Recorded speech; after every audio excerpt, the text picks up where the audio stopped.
มันมีเด็กหนุ่มคนหนึ่งเพิ่นถือแม่ให้แม่สอนเพิ่นละเครียดระบาดที่นี่ก็เลยหนีออกจากบ้านย่างไปนำทางโดยบ่มีจุดเป้าหมายโจนว่าไปฮอดตอนบ่ายเพิ่นละหิวข้าวระบาดที่นี่โจกเบิ่งเงินมีอยู่5 บาทไปย่างวนอยู่หน้าร้านก๋วยเตี๋ยว2-3 รอบเจ้าของร้านก็ผิดสังเกตเด้ก็เลยออกมาถามเจ้าหิวข้าวบ่เท้าครับผมมีเงินอยู่5 บาทครับซื้อบ่ได้ดอกบ่เป็นหยังบ่เป็นหยังตัวมาจะใสผมผิดกับแม่มากครับ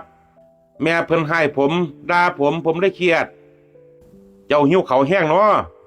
ก็หิวอยู่ครับเอาจังสั่นเฮาสิเลี้ยงเด้อเด็กหนุ่มคนนั้นได้ยินจังสั่นก็ดีใจ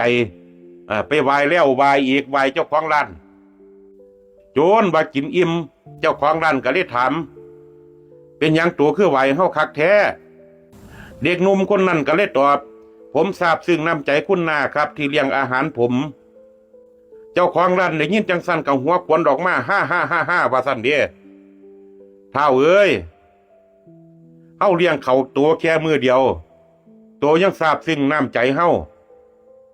แม่ตัวน่ะเลี้ยงตัวมาตั้งแต่น้อยเท่าใหญ่เลี้ยงเขาเลี้ยงน้ำมาแต่ว่าจักเล่าแล้วตัวบ่เคยซาบซึ้งบุญคุณเขาบุญคุณน้ำแม่ตัวอีหลีบ่แม่ตัวนี่เลี้ยงตัวมาตั้งแต่น้อยเท่าใหญ่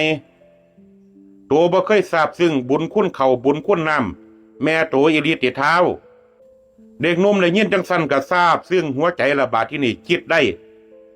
ก็เลยไหว้เจ้าของร้านแล้วก็กลับเมื่อบ้านไปแล่นหาแม่ด้วยความดีใจคำแรกที่แม่ถามบักหลาไปไสมาลูกบักหลาหิวเข้าวไป